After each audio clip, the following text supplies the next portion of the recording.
السلام عليكم، كي دايرين؟ كي دايره اخباركم واحوالكم؟ هيا نتمنى دائما تكونوا على خير. اليوم ان شاء الله عندنا حلوه ديال صابلي باللوز. عندنا نبداو على بركه الله. عندنا المقادير: عندنا هنايا زلافه مع عمرش ديال اللوز، زلافه صغيره. عندنا هنايا نص كاس ديال الحليب محمص شويه. عندنا كاس الا ربع ديال الزيت. عندنا كاس ديال السكر كلاصي سبيسيال ما حلوش بزاف. عندنا هنايا بيضه كامله، وعندنا فانيلا ونص خميره ديال الحلوه، وعندنا هنايا 200 غرام ديال الزبده والدقيق ها هو حسب الخليط. نبداو وقبيصه د الملح. نبداو على بركه الله. بالنسبه للزبده تكون بحراره المطبخ. غنديرو سكر كلاصي، نخلطها كتولي فوماط ونرجعو. غنديرو الزيت، غنديرو قبيصه د الملح،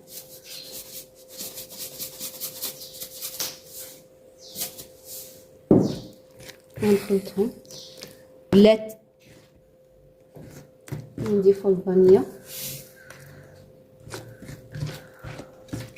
ونزيدو اللوز،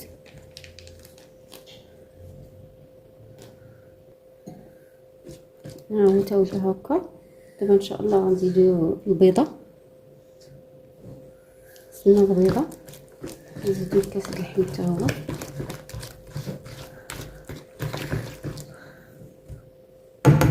تكون على هاد اللون هكا.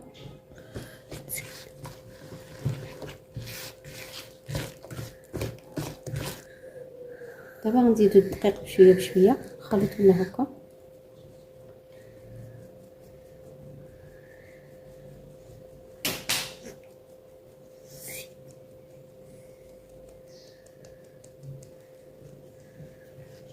وما نعجنوش، غير نجمعو.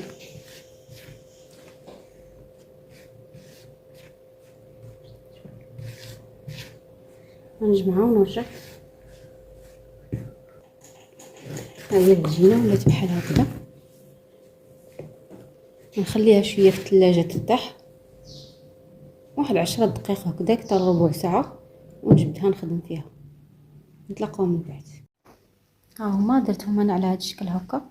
نتوما اختاروا الشكل اللي بغيتو. انا غنديرهم بحال هكا.